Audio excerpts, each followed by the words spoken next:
mais finalement d'organiser le questionnement sur quelles sont les données que j'emploie, quels sont les biais possibles, à quel niveau d'explicabilité je veux vraiment pouvoir arriver, qu'est-ce que je prends comme décision sur la supervision humaine, je la mets à quel endroit. Et finalement, c'était un outil qui jouait un peu le rôle de maïeutique, et donc là, on reste bien dans la réflexion, en obligeant les équipes à formuler des questions qu'elles ne se seraient pas toujours posées spontanément. L'IA est un sujet de transformation avant d'être un sujet technologique. C'est sur la base de cette conviction qu'avec Eurogroup Consulting, cabinet de conseil en stratégie, organisation et management français et 100% indépendant, nous avons construit cette série de 5 épisodes. L'objectif de ces conversations avec des experts de l'IA de différents horizons est de permettre sur les sujets clés pour les membres de Comex et de Codir, que ce soit les questions d'éthique, de souveraineté, d'autonomie, d'impact sur le travail, d'impact sur le management, de poser les bases d'une utilisation véritablement utile et systémique de l'IA au sein des organisations. Bonne écoute.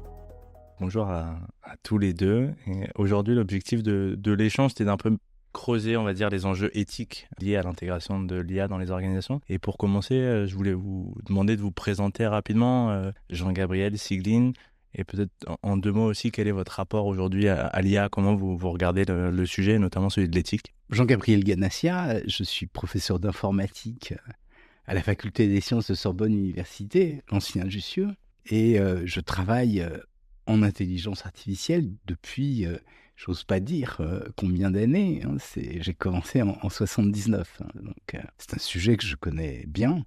J'ai commencé par aborder ce qu'on appelle les systèmes à base de connaissances ou les systèmes experts, où on modélisait la connaissance de spécialistes pour essayer de la simuler. Ensuite, j'ai travaillé sur l'apprentissage machine pour essayer d'automatiser l'acquisition de ce savoir de spécialistes. J'ai ensuite dans ma carrière fait pas mal de choses. Je me suis occupé de sciences cognitives et aujourd'hui je travaille à la fois sur ce qu'on appelle les humanités numériques, c'est-à-dire comment exploiter les outils de l'intelligence artificielle pour faciliter le travail dans les disciplines d'érudition classiques.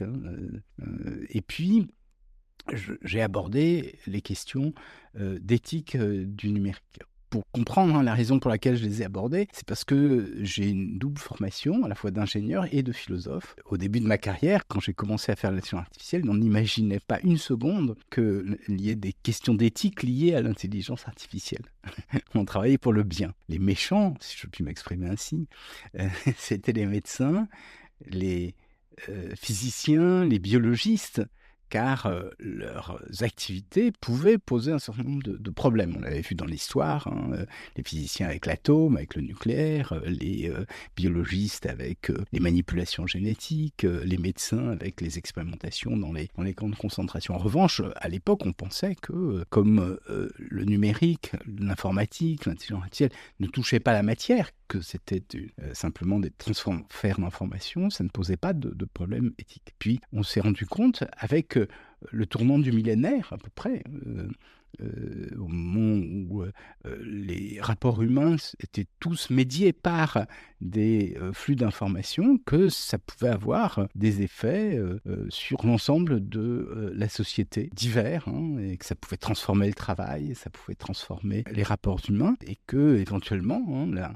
la machinerie sociale hein, pouvait devenir dépendante des outils numériques. Et c'est ça qui a conduit à mener une réflexion éthique sur la société hein, et à comprendre que comme l'éthique est en partie fondée sur les habitudes, la tradition, hein, éthique ça vient de ethos, les mœurs, les habitudes, qu'on est dans une société où les habitudes ne sont plus les mêmes. Et donc il faut réfléchir à nouveau à l'éthique dans cette société numérique. C'est ce que je fais hein, depuis quelque temps. Je le fais de 2 façons. Je l'ai d'abord fait en tant que spécialiste parce que j'ai essayé de modéliser des raisonnements éthiques avec des outils d'intelligence artificielle, ce qu'on appelle l'éthique computationnelle. Je me suis intéressé à l'éthique du numérique, j'ai écrit plusieurs ouvrages sur le sujet. Et aujourd'hui, je travaille plus spécifiquement dans mon laboratoire sur la détection des fausses informations. plus exactement, la possibilité d'aider à détecter des attaques informationnelles, puisqu'on ne sait pas ce qu'est le faux ou le vrai, distinguer effectivement des caractéristiques de ce qui serait une volonté de tromper, de nuire avec les outils du numérique. Et ça me semble extrêmement important car dans notre société, cet afflux de fausses informations conduit certainement à saper le débat démocratique. On est dans des sociétés de plus en plus fragmentées et les éléments d'information deviennent totalement erronés. Et donc on ne sait plus très bien comment procéder. Là où les médias classiques conduisaient éventuellement, lorsqu'ils étaient monopolisés par un État ou par un groupe social, à créer une information trop monolithique, aujourd'hui c'est l'inverse. On a des parties de la société qui sont vulnérables à un certain type d'information et comme il y a énormément d'informations, en plus tout le monde ne perçoit pas les mêmes informations, il n'y a pas de débat public possible. Donc c'est la raison pour laquelle on travaille sur ce sujet-là. Sigline Stevens-Dampierre, moi je suis directrice chez Eurogroup Consulting. J'accompagne depuis plus de 10 ans les transformations numériques d'organisations publiques et privées. Dans ce cadre, je travaille particulièrement sur des sujets de gouvernance, d'éthique et de conformité de la donnée et de l'intelligence artificielle. Je travaille beaucoup sur la question du passage à l'échelle, donc ce qui se passe quand une technologie n'est plus seulement une expérimentation, mais qu'elle commence à transformer des métiers, des process, des décisions, etc. Ce que je trouve passionnant aujourd'hui dans l'IA, c'est que c'est pas seulement une technologie qui est performante ou spectaculaire, c'est une technologie qui est réellement transformante et qui oblige les organisations à expliciter ce qu'elles veulent faire, ce qu'elles valorisent, ce qu'elles acceptent de déléguer ou ce qu'elles gardent comme responsabilité. De mon côté, j'ai une double formation en sciences politiques et en philosophie des sciences et des techniques et je pense que mon rapport à l'IA, il est très lié à cette double formation et évidemment à mon activité depuis 10 ans et donc à cette question de comment les organisations s'en saisissent pour créer de la valeur et se transformer tout en restant cohérentes ou pas avec leur mission et avec ce qu'elles sont. On a beaucoup parlé ces derniers jours de l'encyclique du pape Magnificat Humanitas, dans laquelle il appelle à désarmer l'IA, dans le sens où il positionne l'Église dans une posture qui est de dire que l'IA est une technologie qui doit être au service de l'humanité et qui ne doit pas être accaparée par des entreprises ou un certain groupe d'individus. J'ai l'impression que ça remet cette question de l'éthique au centre des interrogations, ou en tout cas ça la rend peut-être d'une certaine façon plus visible. Il y avait aussi des sujets autour de l'alignement de l'IA. Qu'est-ce que ça dit du moment dans lequel on est, le fait que le pape décide de prendre la parole 135 ans après une première encyclique sur les technologies, le fait qu'on parle d'alignement de l'IA, le fait que des entreprises comme Anthropic, par exemple, se positionnent très fortement sur ces sujets. Qu'est-ce que ça dit de cette technologie et peut-être aussi de notre époque ? Ça dit beaucoup de choses, bien sûr. Que le pape aille jusqu'à se saisir de ce sujet est tout à fait révélateur de l'importance que prend l'intelligence artificielle aujourd'hui dans le monde contemporain. Les papes précédents ont évoqué l'intelligence artificielle, mais sur un ton négatif, parce qu'ils y voyaient une négation de la personne humaine, une automatisation des processus. Et le grand mérite de Léon XIV, dans cette encyclique, c'est de mettre en évidence à la fois le bien et le mal, c'est-à-dire le fait que l'intelligence artificielle existe, et il ne s'agit pas de le nier, on peut en tirer beaucoup, ça a fait faire des progrès considérables dans nombre de disciplines scientifiques, ça peut faire avancer les hommes, et en même temps, mal utilisé, ça peut être extrêmement pernicieux. Et c'est ce qu'il essaye de faire dans cette encyclique, de la mettre au service de l'ensemble de l'humanité et pas des besoins d'un certain nombre de grandes entreprises qui pourraient en tirer des profits considérables. C'est une vision extrêmement lucide des choses. Il me semble tout à fait révélateur que cette encyclique part de deux mythes fondateurs de la Bible qui sont le mythe de Babel et le mythe de Néhémie. Le mythe de Babel, que tout le monde connaît, on s'en souvient, c'est l'ambition d'une partie de l'humanité, après le déluge, de construire une tour immense pour se protéger d'abord, mais en même temps pour atteindre le ciel. Donc une volonté de dépasser toutes les limites et d'aller au-delà de ce qu'est le statut de vulnérabilité humaine. Et pour ça, il trouve un langage commun. Ce qui est important de noter, c'est que les exégètes nous rappellent que nous sommes, si on lit bien les textes, à une époque de l'humanité où il y a différentes langues. Il y a 70 langues. Et au-delà de ces différentes langues, ils trouvent un sabir commun qui les aide à cette construction. Et ce faisant, ils en oublient la langue des autres. C'est-à-dire que chacun a sa propre culture, ils utilisent le sabir pour la construction et à un moment donné, ils ne se comprennent plus. D'où la discorde. On dit que c'est Dieu qui envoie sur l'humanité. Mais c'est pas simplement Dieu. Donc, ce que dit le pape, c'est que ça correspond, cette ambition, à celle d'un certain nombre de grands acteurs de l'intelligence artificielle qui souhaitent aller au-delà de ce que sont les limites humaines. On est vraiment tout à fait dans ce contexte-là. Et pour ça, bien sûr, les outils peuvent conduire à nier la culture de l'autre. La traduction automatique qui permet de communiquer les uns avec les autres dans le monde entier. On peut acheter un burger, qu'on soit en Chine ou partout, avec des outils de traduction automatique. Mais peut-être que ça nous donne l'illusion que l'on peut communiquer, qu'on peut échanger, qu'on peut connaître l'autre. Or, le danger, et c'est un peu ce qu'explique le pape, c'est que ça conduit à une uniformisation. Et qu'en réalité, si on utilise uniquement des outils de traduction automatique, on n'apprend plus la culture de l'autre. C'est-à-dire qu'apprendre la langue de l'autre, c'est pas simplement apprendre à communiquer avec l'autre. C'est apprendre à parler avec l'autre, à dialoguer avec l'autre. Et bien sûr, on ne peut pas connaître les langues du monde entier, mais si les traducteurs sont remplacés par des machines, ceux qui, dans nos sociétés, sont des passeurs d'une culture à l'autre risquent de disparaître. Et donc, ça peut conduire à des affrontements de plus en plus meurtriers parce qu'on ne se comprendra plus. C'est ça ce que dit le pape. C'est donc ce mythe qu'il faut essayer de condamner. Et en même temps, et c'est là où il fait preuve d'un très grand optimisme, il nous donne un autre mythe qui est le mythe de Néhémie. Néhémie, c'est après le premier exil à Babylone, un juif qui vit en Perse, en Iran actuel. Et il devient même l'échanson du roi de Perse, c'est-à-dire celui qui est chargé de lui servir du vin. C'est une époque où on buvait du vin encore en Perse, mais c'est une parenthèse sur... Et il revient à Jérusalem, Néhémie, et il voit que le temple a été reconstruit, mais les murailles n'ont pas été reconstruites. Et donc, le peuple est victime de tout un tas d'invasions.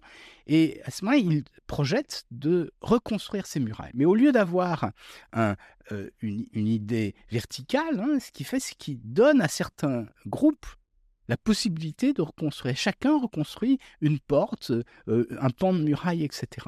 Et ce que propose le pape, c'est exactement ça, c'est d'utiliser l'intelligence artificielle, chacun à sa propre mesure. Des modes d'appropriation qui sont différents et qui sont adaptés à chaque situation particulière. Et je crois que de ce point de vue-là, bien sûr, c'est quelque chose d'extrêmement riche et qui peut nous apporter beaucoup. Il met en garde donc contre certains usages, contre certains modes d'appropriation, il en condamne d'autres. Alors, vous avez parlé de l'alignement. Et je crois qu'il faut bien préciser ce dont il s'agit. C'est une notion qui a été introduite par des grands industriels, en particulier par Anthropic, avec l'idée que si on veut que ces outils soient plus moraux, que l'on les asservisse à un certain nombre de valeurs. On se retrouve confronté à deux problèmes. Le premier, c'est celui des valeurs.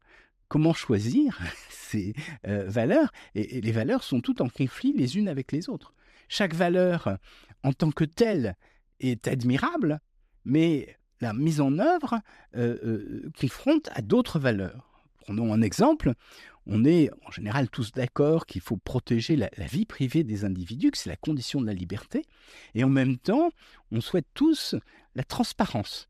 Or, il y a un conflit entre les deux. De même, on souhaite la sécurité.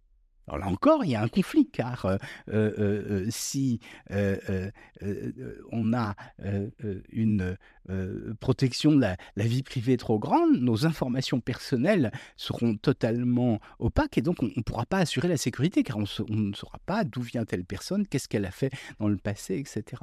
Un autre exemple, c'est la discrimination. Je suppose que la plupart des personnes qui écouteront ce podcast sont contre la discrimination, et à juste titre d'ailleurs. Mais en même temps, je suppose que certains, et plutôt certaines, sont pour une politique inclusive. Or, il y a une tension entre l'inclusion et la discrimination. Pourquoi ? Parce que si on veut être plus inclusif, à un moment donné, il faut mettre plus de femmes. Donc il faut être discriminatoire.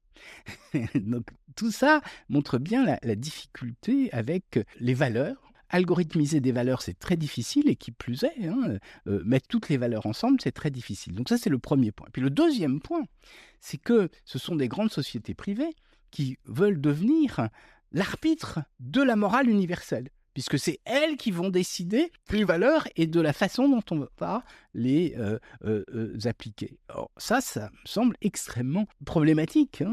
On peut même aller plus loin, c'est-à-dire que si un jour on a des machines qui filtrent les textes générés au nom d'un certain nombre de valeurs, eh ben, il se peut qu'on exige des hommes eux-mêmes, par exemple des journalistes, qu'ils emploient les mêmes filtres.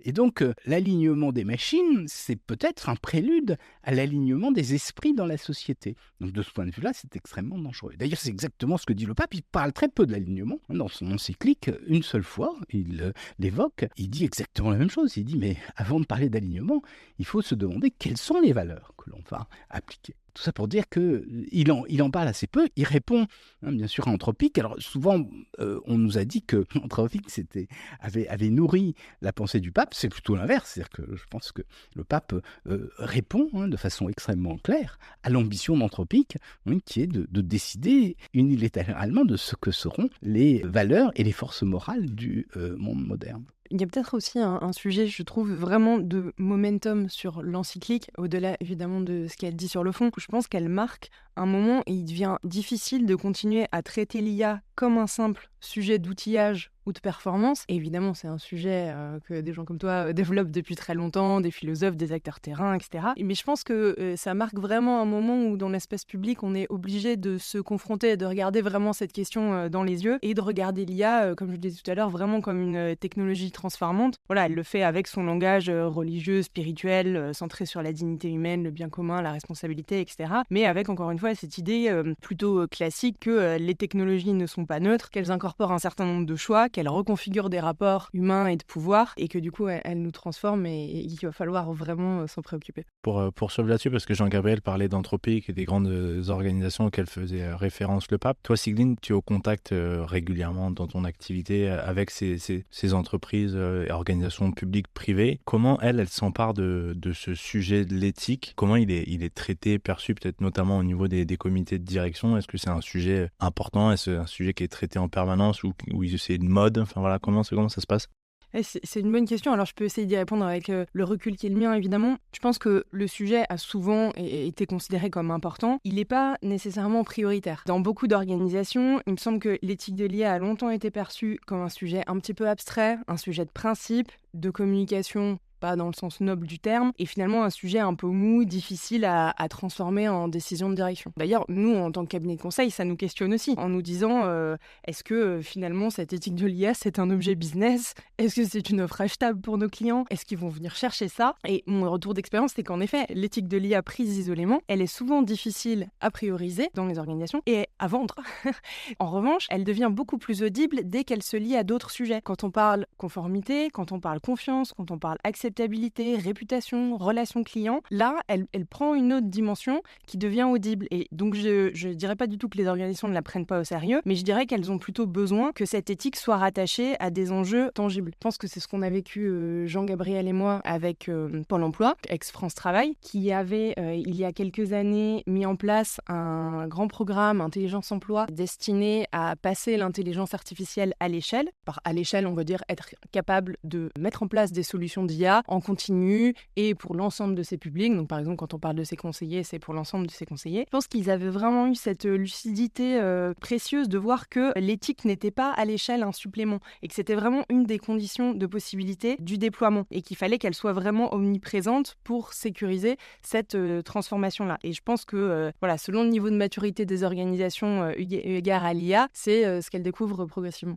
Je pourrais compléter là-dessus, ça me semble essentiel de bien comprendre cela. Il n'y a pas d'éthique de l'IA. Ça laisserait entendre qu'il y aurait, et on reviendra peut-être là-dessus tout à l'heure, une IA qui aurait par elle-même des vertus. En revanche, il y a un certain nombre d'applications de l'intelligence artificielle qui peuvent être problématiques. Dans France Travail, c'est ce que nous avions vu à ce moment-là. Il faut qu'il y ait une réflexion en amont, qu'il soit inspiré d'un certain nombre de considérations éthiques pour limiter, pour établir la confiance avec le public. Moi, j'ai été sensible à ces questions il y a assez longtemps. On travaillait sur un décodeur de télévision, ce qu'on appelle la télé intelligente. Il s'agissait de prendre les traces d'utilisation des personnes dans le foyer et ensuite de faire de la recommandation. Très tôt, on s'était rendu compte qu'on risquait de heurter une partie de la population, car les données extrêmement personnelles, extrêmement intimes, étaient utilisées par la machine. Et à ce moment-là, bien sûr, on a recommandé que le traitement de ces données ne soit pas déporté sur un site central, mais que ça puisse être localisé sur le décodeur lui-même et qu'on puisse le faire savoir aux acheteurs du dispositif. Et de façon plus générale, je crois que c'est exactement comme ça que les problèmes se posent. Et c'est pour ça que les industriels auront besoin d'une réflexion éthique. Car il faut absolument que les outils, les services qu'ils vont mettre à disposition du public ne soient pas l'objet de suspicion, d'inquiétude.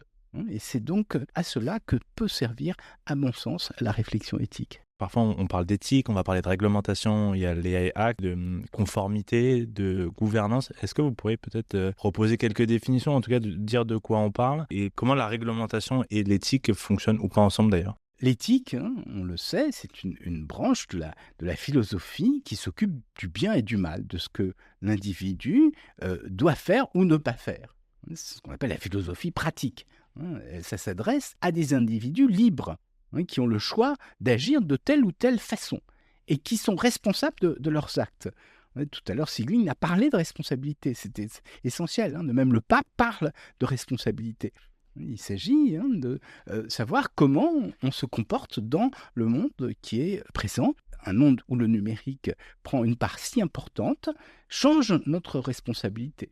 Par exemple, lorsque vous diffusez une information sur les réseaux, vous avez une grande responsabilité. Avant, c'était la responsabilité des journalistes de dire telle ou telle chose dans les colonnes de leur journal et de ne pas véhiculer la haine ou les fausses informations. Aujourd'hui, cette responsabilité appartient à tout le monde.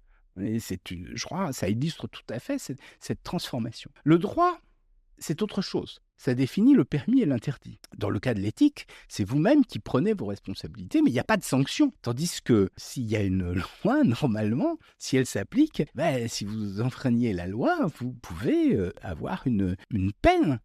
Donc, c'est vraiment important. Alors, il y a des liens entre l'éthique et la loi. L'éthique motive la loi. C'est-à-dire qu'en général, si on vote une loi, c'est parce qu'on pense que c'est conforme à l'éthique. Mais pas uniquement, il y a d'autres motivations à la loi, qui sont des motivations d'ordre politique. On veut plus de justice sociale, on veut plus, au contraire, renforcer l'industrie nationale. Tout cela relève des motivations qu'a l'Assemblée nationale pour voter la loi. Et là, ce sont les assemblées que l'on a élues qui votent les lois. Dans le cas de l'éthique, ce n'est pas ça, c'est la personne elle-même qui réfléchit.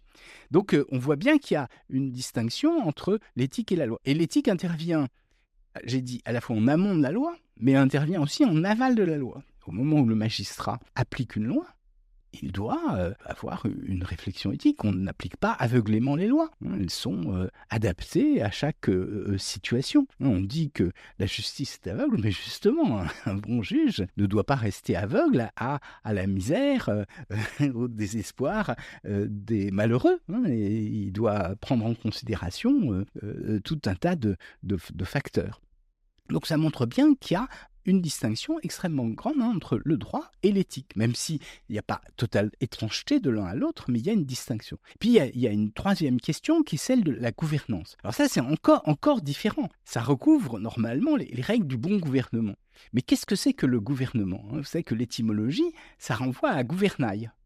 c'est-à-dire dans un bateau, à celui qui va tenir la barre, ou à l'appareillage qui permet de se diriger. Et c'est exactement ça, le gouvernement, c'est ce qui va fixer le cap, prendre un certain nombre d'actions. Mais vous voyez que là, ça n'a plus rien à voir, même si, bien sûr, un bon gouvernement, on espère qu'il aura des justifications morales. Mais on voit que donc ce sont des questions qui sont très différentes. Alors après, on a parlé de la gouvernance, c'est plus le gouvernement. Le gouvernement, c'est une personne qui est à la barre. Et l'idée de gouvernance, qui est apparue assez récemment d'ailleurs, c'est l'idée qu'un certain nombre de règles permettraient au fond de se priver de gouvernants, c'est-à-dire de substituer à la personne qui est à la barre une forme d'automatisme qui ferait qu'il n'y aurait plus de personnes responsables.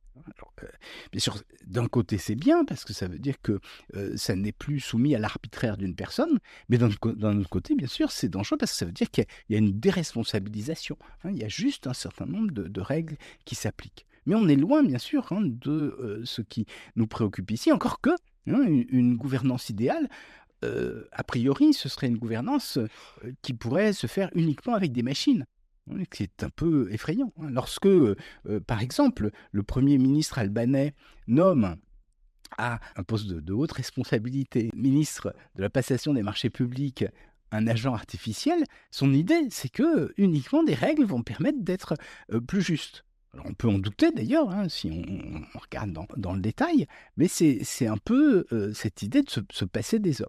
Moi, je crois que c'est le plus grand danger possible, parce que si on se passe des hommes, ça veut dire qu'on n'a plus aucun recours.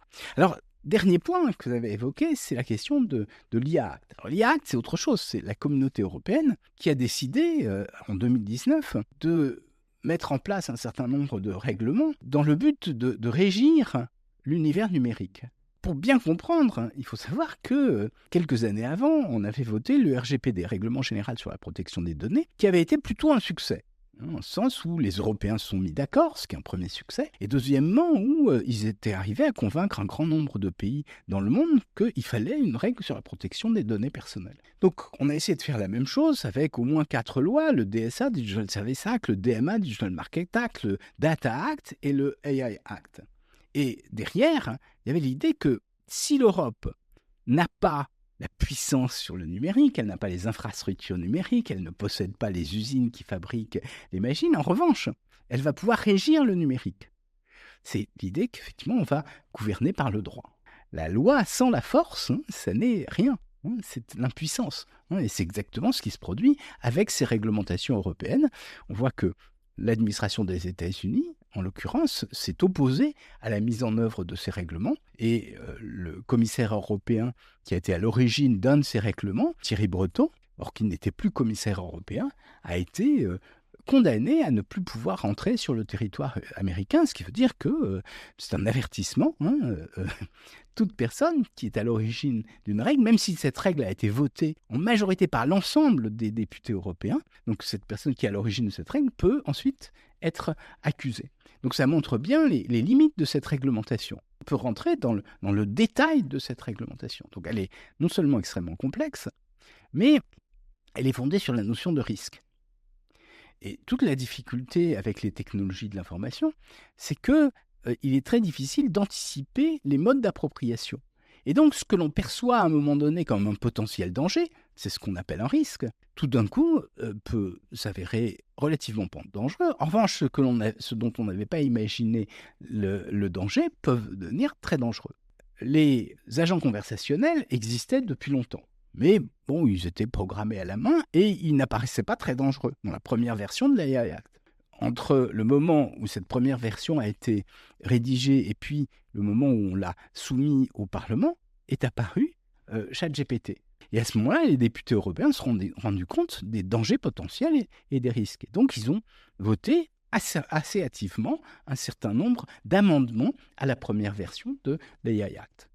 Deuxième exemple, une fois que l'AI Act a été voté, on a mis en œuvre des logiciels de déshabillage. À savoir des logiciels qui permettent de prendre une photo d'une jeune femme, ça pourrait être d'un jeune homme, mais en général, on dit que c'est plus souvent des jeunes femmes, et la déshabiller, la mettre dans des poses obscènes, ce qui est extrêmement mortifiant surtout chez des adolescentes. Donc ces choses qui sont des atteintes à la dignité, qui pourraient d'ailleurs être traitées par d'autres lois, n'étaient pas abordées dans l'AI Act. Et d'ailleurs, aujourd'hui, il y a une nouvelle version de l'AI Act qui essaye de l'aborder. Mais on voit bien que la loi court après les évolutions du numérique. Comment les organisations, elles s'en emparent? Et la question que j'ai envie de te poser aussi en complément, c'est est-ce que finalement une organisation qui serait conforme à la réglementation, elle aurait d'une certaine façon épuisé les questions éthiques ou finalement il y a la réglementation, il y a la conformité, puis à côté de ça, il y a l'éthique?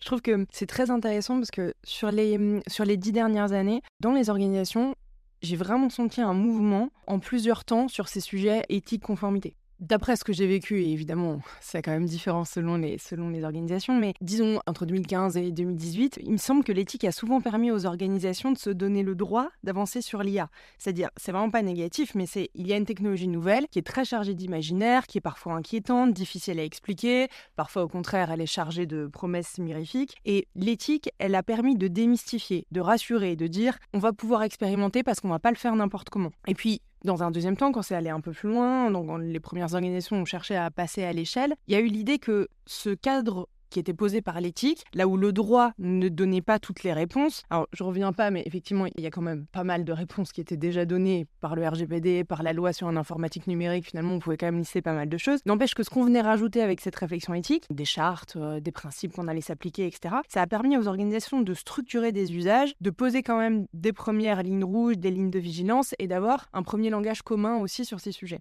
Et puis, l'IA Act a pris le relais. Et là, je pense que c'est comme s'il avait dit, finalement, ces questions éthiques qui étaient tellement importantes dont on se parlait, on les a ancrées dans le droit. Il y a eu comme une légitimation pour beaucoup d'acteurs qui avaient entamé ces démarches-là, du coup, d'un certain nombre de principes à respecter. Mais du coup, il y a pour moi un risque inverse maintenant, c'est de considérer que l'éthique aurait rempli son rôle, puisque le droit trace désormais les catégories, les obligations, les do, les don't finalement. Et je pense que c'est là qu'il faut être vigilant, parce que c'est le risque que les organisations pensent que cette arrivée du droit fait disparaître le besoin de jugement éthique. Je pense que ça te fera sourire Jean-Gabriel. J'avais un professeur de philosophie en Cagne qui nous disait, quand on essaie de répondre à une question peut-on faire quelque chose, c'est intéressant d'avoir trois pieds. Un premier qui est très théorique, est-ce que c'est imaginable, est-ce que l'état de l'art le permet, est-ce que dans notre cas j'ai la puissance de calcul, les modèles, les données, est-ce que la science le rend possible. Finalement, moi c'est là que je mettrais la loi, est-ce que la loi l'autorise. Le deuxième pied, c'est plutôt peut-on pratiquement, dans mon orga, j'ai les données, les compétences, la stack techno, etc. Je pense que ça on voit un peu consciemment. Et finalement,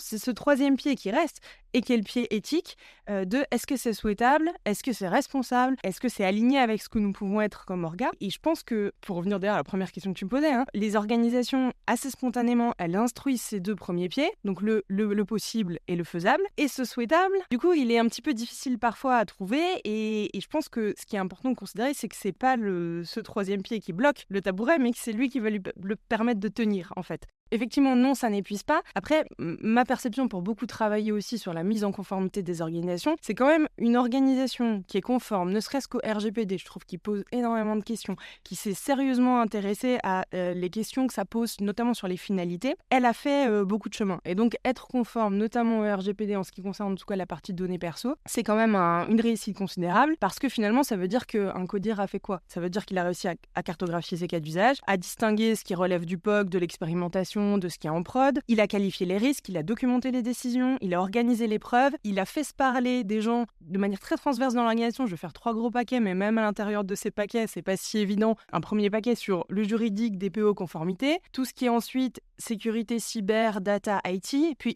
évidemment les métiers.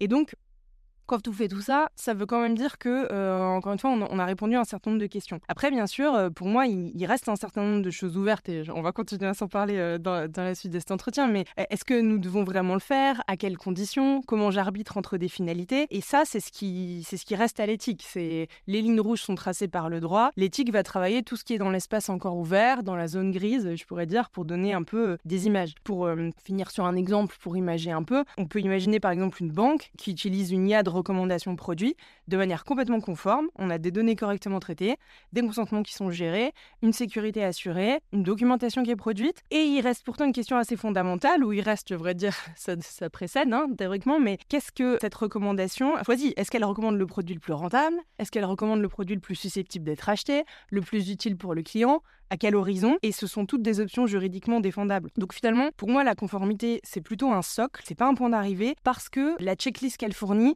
n'est pas une culture de discernement. Et je pense que ça, c'est un point assez important. Si on tire le fil de ce que tu dis sur les organisations, tu as commencé à donner un exemple, mais si on creuse un peu plus sur très concrètement en fait, les enjeux organisationnels, métiers qui se cachent derrière ce sujet d'éthique. Tu parlais de relations clients, il y a des questions de confiance, d'acceptabilité, de réputation. Comment on fait pour passer des principes de l'éthique à leur, alors je sais pas si on peut, opérationnalisation, leur mise en œuvre très concrète en fait? Je pense qu'un des grands malentendus, c'est de croire que l'éthique est une question de principe, alors qu'elle est un sujet de transformation en soi. Côté orga, il y a des questions très concrètes. Est-ce que les collaborateurs comprennent les outils? Est-ce qu'ils leur font confiance? Est-ce qu'ils les utilisent? Pareil, côté public, moi j'aimerais bien revenir sur l'exemple d'intelligence emploi dont on s'est déjà parlé tout à l'heure. Et je pense qu'il y a un travail vraiment très intéressant qui avait été fait tout au début, un travail pluridisciplinaire qui a intégré des usagers en repartant des principes. Alors, je les chassais tout à l'heure, mais évidemment qui sont nécessaires. Donc on parle de transparence, responsabilité, tout ce qu'on trouve dans la Déclaration de Montréal, mais avec l'exigence tout de suite de se poser la question, qu'est-ce que ces principes signifient pour moi dans mon organisation? Donc là, tout le travail, ça avait été de se dire, je prends ce principe, qu'est-ce qu'il veut dire pour mes publics, pour les conseillers, pour les demandeurs d'emploi? Ça veut dire quoi être transparent? Pour les entreprises qui sont nos clients aussi. Et c'est de décliner tous ces principes-là. Chez Pôle emploi, France Travail, était sortie une charte, mais qui était déjà un travail d'opérationnalisation. Et ça, je pense que du coup, c'est fondamental de s'appliquer les principes. Et ensuite, je dirais que le deuxième point, c'est que cette charte, c'est un point de départ, mais l'idée, c'est comment est-ce qu'on rend cette éthique vivante et on la fait vivre dans le temps. Et là, pour employer du coup un terme un peu jargonnant de consultant, mais on avait mis en place un système de management de l'éthique. On avait créé un comité interne d'opérationnalisation de l'éthique de l'IA, donc on est vraiment dans ta question. Et puis un comité consultatif éthique externe dont Jean-Gabriel pourra plus que témoigner puisqu'il en est le président. L'idée, c'était que ce comité interne, il est vraiment en charge de cette opérationnalisation de l'éthique parce que c'est un sujet qui doit être pris en charge par l'organisation elle-même. Donc il sert à quoi? Il sert à faire vivre la charte, il sert à intégrer les questions éthiques dans les méthodes de conception, à instruire les cas d'usage au fil de l'eau, à détecter les risques en amont, à suivre les plans de maîtrise. Donc tout ça est extrêmement important et je pense que je ne l'ai pas dit, mais c'est un comité qui est pluridisciplinaire. Et ça, c'est très important. L'idée de dire que l'éthique n'est pas la chose d'experts, mais elle va vraiment être une chose partagée dans l'organisation. Et puis, donc, on avait ce comité consultatif externe qui avait pour mission, si je résume, de se positionner sur les dilemmes majeurs, d'émettre des avis consultatifs indépendants et de formuler des préconisations au comité interne sur les sujets. Je pense que c'est vraiment important d'avoir ce dialogue. Le comité interne seul, il aurait pu être trop proche des projets et des impératifs opérationnels, et le comité externe seul, trop éloigné des réalités terrain. Donc l'idée, c'était vraiment d'avoir, pour opérationnaliser, pour rendre ça faisable, un interne qui permet l'appropriation et un externe qui permet le décentrement. Un interne qui rend l'éthique actionnable et un externe qui le rend questionnant. Un interne qui porte la responsabilité et un externe qui éclaire les dilemmes. Donc ça, je pense que c'est vraiment très intéressant et c'est vraiment un appui fort et j'insiste dessus parce que c'est pas si facile en fait. On se dit ok, je vais mettre en place 2 comités, merci madame, mais en fait c'est extrêmement exigeant, on le sait dans nos agendas, d'arriver à maintenir ces temps d'échange transverses et encore une fois de faire de cette chose éthique la chose de tout le monde dans une organisation de manière régulière. Et puis évidemment, je le détaille pas longtemps, mais il y a ce sujet de sensibilisation à l'échelle de toute l'organisation. Et je pense que dans le premier épisode que tu as tourné sur le sujet, on en a parlé, on a une transformation qui peut être techniquement réussie, mais finalement transformationnellement ratée quand tout le monde n'est pas intégré et partie prenante du projet. Donc ça va faire partie des enjeux importants. Sigline disait que vous êtes présidente de ce comité d'éthique. Je serais intéressé de savoir peut-être de l'intérieur comment ça fonctionne et selon vous, qu'est-ce qui fait que ce type de comité, parce que Sigline disait que c'est pas si simple que ça. Et si j'ai bien compris, il y a eu un historique, c'est-à-dire qu'à un moment, l'éthique peut-être a été vue comme très importante et parfois elle l'est moins. Pourquoi l'éthique fluctue alors qu'on voit que c'est un sujet quand même fondamental? Parfois, elle va être mise en haut des priorités, à un moment reléguée peut-être derrière des questions plus business, opérationnelle, financière. Je pense que Ce qu'a dit Signy est vraiment très important. Et je voudrais revenir un tout petit peu sur le sujet.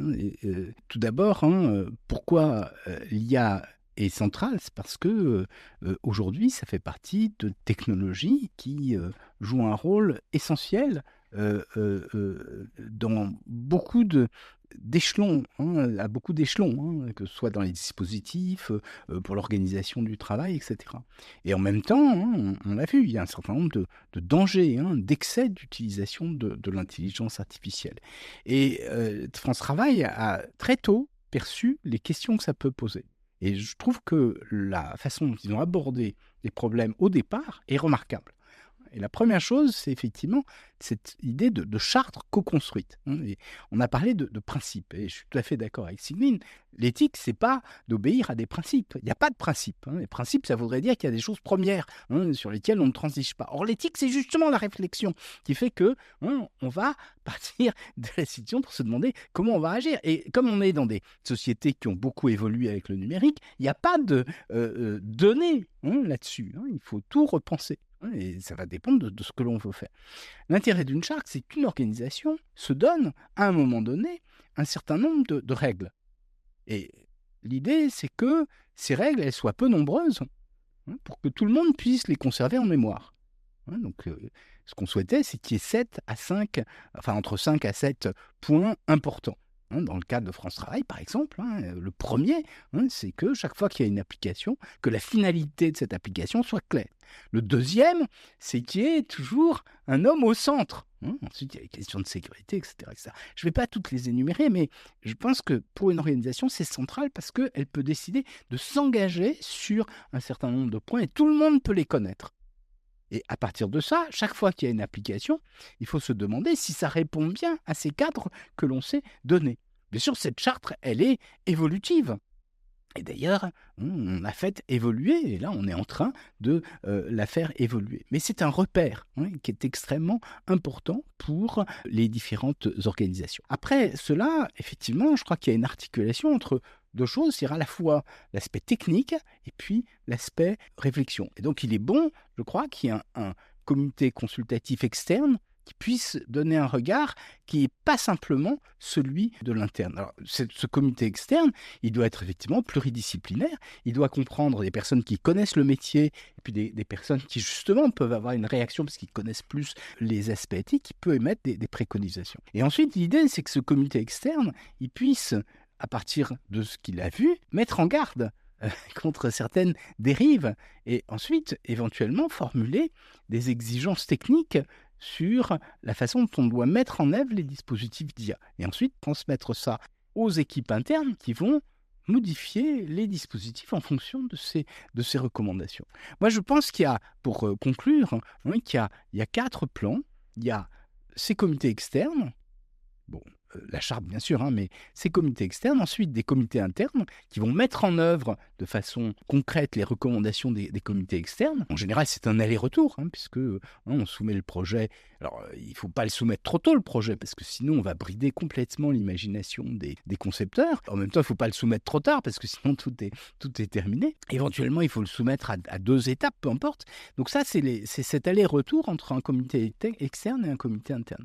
Et puis, je pense qu'il y a un 3e plan, c'est qu'une fois qu'on a décidé que le système satisferait un certain nombre d'exigences et qu'on pense que ces exigences, il faut les exposer au public pour qu'il ait confiance, peut-être qu'il faudra faire appel à des organismes externes de certification.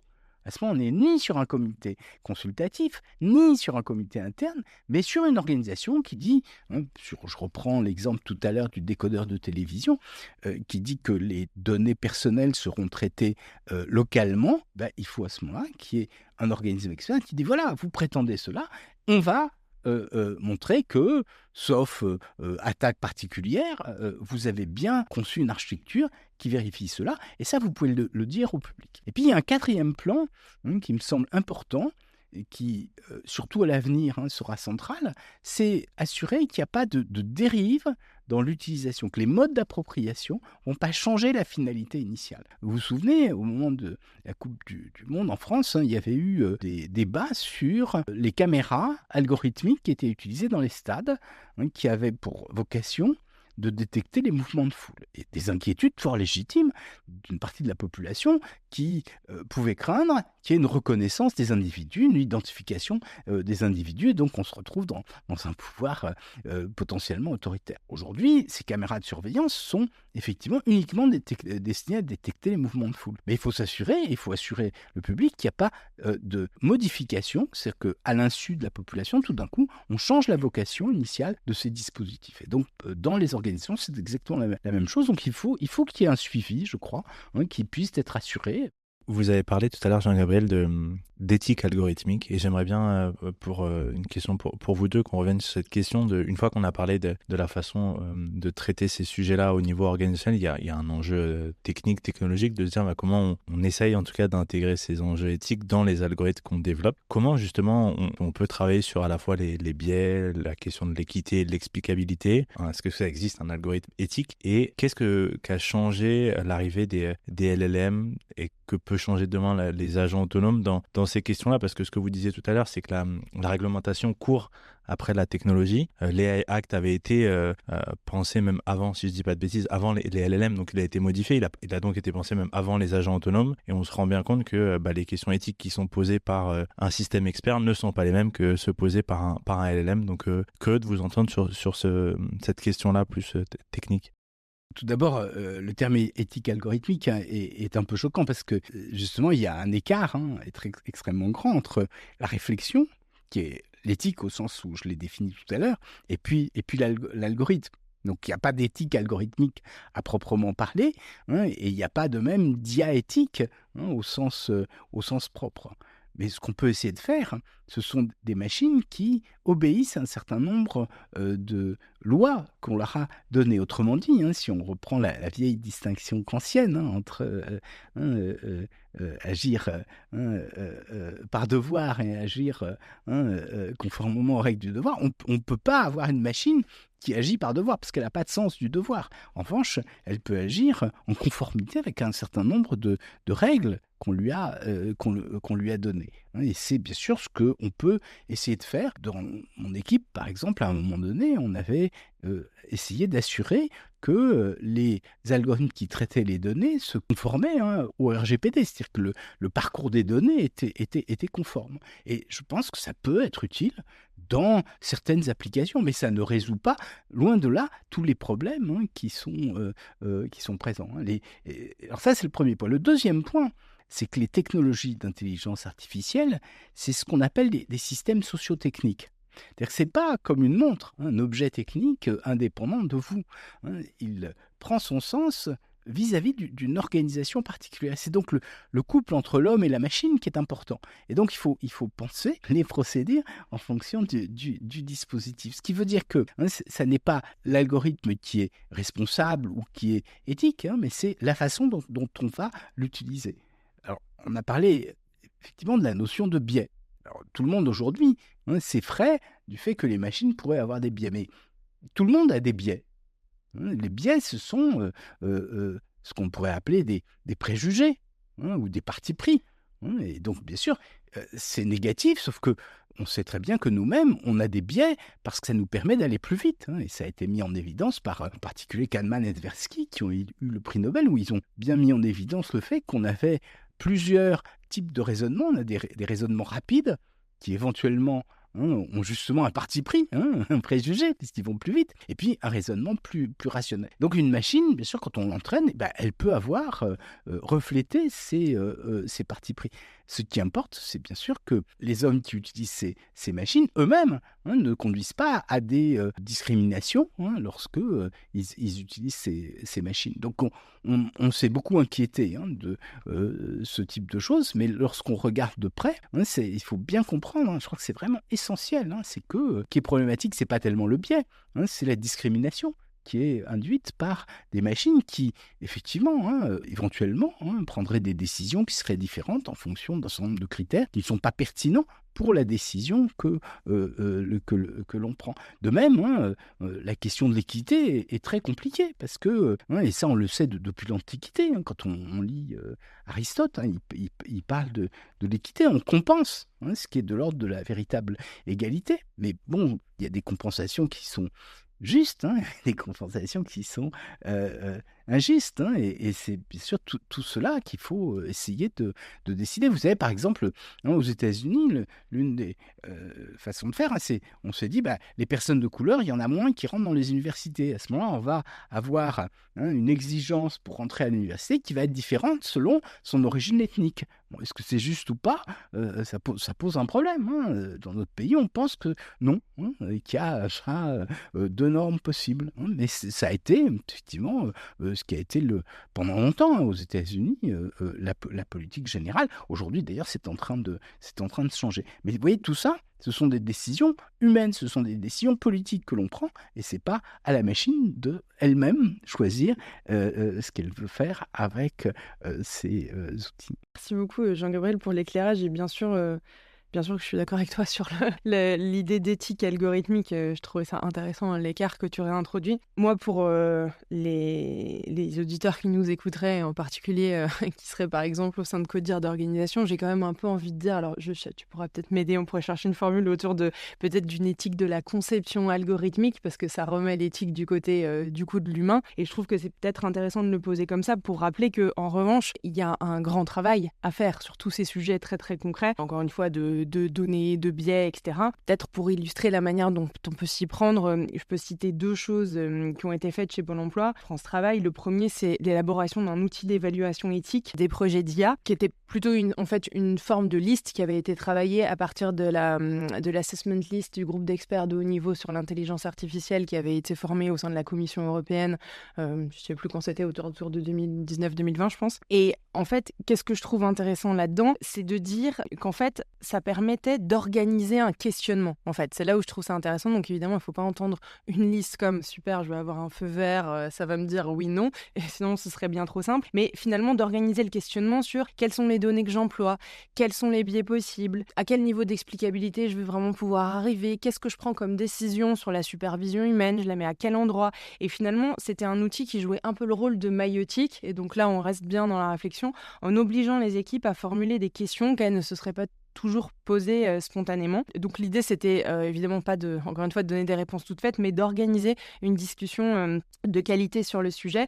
Donc ça, je pense que c'est une des choses qu'on peut faire en équipe pluridisciplinaire, avec un chef de projet, avec un data scientist, un tech lead, etc. L'autre réalisation qui me paraissait intéressante et qui peut sans doute prendre d'autres formes, mais c'était la co-construction de ce qu'on avait appelé un guide Ethics by Design, qui rassemblait par métier faiseur d'IA les bonnes pratiques qui faisaient qu'on allait pouvoir décliner très concrètement les engagements de la charte dont nous parlions avec Jean-Gabriel tout à l'heure. Donc c'était de dire les data scientists d'une part, les métiers qui sont prescripteurs, les chefs de projet, les product owners, les acteurs de la gouvernance des données, les ergonomes, sont autant de métiers qui participent très concrètement à la conception de ces algorithmes et qui ont un certain nombre de questions à se poser à chaque étape de la conception des systèmes d'IA. Très concrètement, on était reparti de la méthodologie de projet classique qui existait en se disant qu'est-ce qui est spécifique quand on fait de l'IA, notamment toute cette partie de supervision des modèles post-mise en production, et de se dire quel est le rôle de chacun à son niveau, à ses étapes, pour faire descendre la charte dans les principes métiers. C'était une réalisation importante. Le point qu'il faut souligner aussi, c'est le point du test. Et ça, c'est un point que je rajouterais. Et on était sorti une fois d'un comité d'éthique en se disant, finalement, la conclusion, c'est tester, tester, tester. Il faut essayer. Jean-Gabriel parlait des biais. On avait eu un moment tout un sujet sur est-ce qu'il est éthique de distinguer, d'avoir cette variable homme-femme. On l'avait retirée d'un cas d'usage. Et puis elle était revenue par la fenêtre en disant en fait on est tout à fait capable de savoir si on se parle d'un homme ou une femme par recoupement d'autres variables. Sans tester, on l'aurait pas su. Donc voilà, ça c'est un exemple intéressant. Donc voilà, oui, pour parler peut-être de quelque chose comme de l'éthique de la conception algorithmique, du fait que voilà, il y a tout un travail, comme on découvre tout ça, à se poser les questions. Et donc l'idée pour moi, c'est que les organisations n'ont pas à chaque échelon à être des experts du machine learning, mais à pouvoir se poser des questions structurantes, encore une fois, sur les données qui sont utilisées, qu'est-ce qu'on a testé, quelles sont les performances qu'on veut selon les populations, est-ce qu'on est capable de suspendre le système et finalement, qui assume la décision. Et peut-être, juste pour finir, tu parlais des LLM. Je prends des précautions parce que je trouve personnellement que je n'ai pas encore beaucoup de recul sur ces sujets-là. Mais je pense qu'on peut se dire que la plupart des outils classiques qu'on développe en termes de cartographie des risques, d'ethics by design, etc., restent pertinents, mais que bien sûr, ils doivent être adaptés. Avec l'IA générative, il me semble que le sujet, c'est que l'IA n'est plus seulement dans les projets, qu'a priori on identifie plutôt bien, mais qu'elles sont directement portées par des équipes métiers partout dans l'organisation, qu'elle est vraiment dans les pratiques quotidiennes et dans les mains de tout le monde. Et ça, du coup, voilà, quand je parlais de mes groupes par population faiseurs d'IA, finalement, tout le monde est faiseur d'IA à l'heure de l'IA générative. Il va falloir adapter tout ça. Je pense qu'il y a d'autres organisations qui travaillent très bien là-dessus, avec là aussi des chartes un peu do-done co-construites, mais qui sont peut-être beaucoup plus agiles, beaucoup plus proches des pratiques métiers, des gouvernances aussi qui se mettent en place assez légères et spécifiques à ces sujets-là, pour dire comment est-ce qu'un collaborateur peut avoir accès très rapidement à l'ensemble des IA génératives qui sont autorisées dans une organisation, comment est-ce qu'il peut voir quels sont les cas d'usage afférents et pertinents, comment est-ce qu'il peut dire j'aimerais bien tester quelque chose et qu'il n'attende pas un trimestre que le comité machin chose se réunisse, et de dire qu'il peut aussi être partie prenante du test. Donc moi j'ai l'impression qu'une des réponses que je peux donner à date, c'est de dire c'est pertinent, il faut l'adapter, il faut que ce soit au plus proche des équipes, il faut certainement que ce soit encore plus agile. Et puis je pense peut-être Jean-Gabriel sur l'agentique.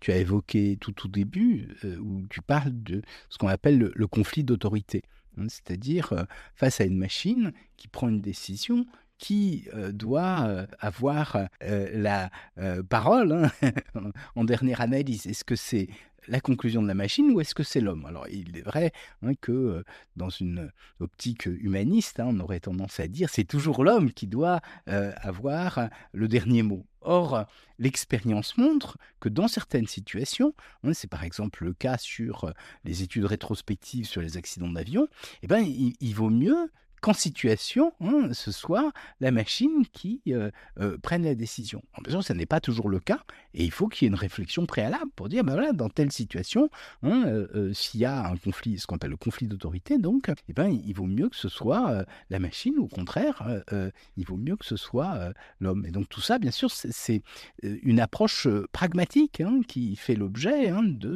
d'une réflexion nourrie par des expériences, des tests, des retours d'usage. Pour le dire autrement, je voudrais prendre deux figures de la mythologie.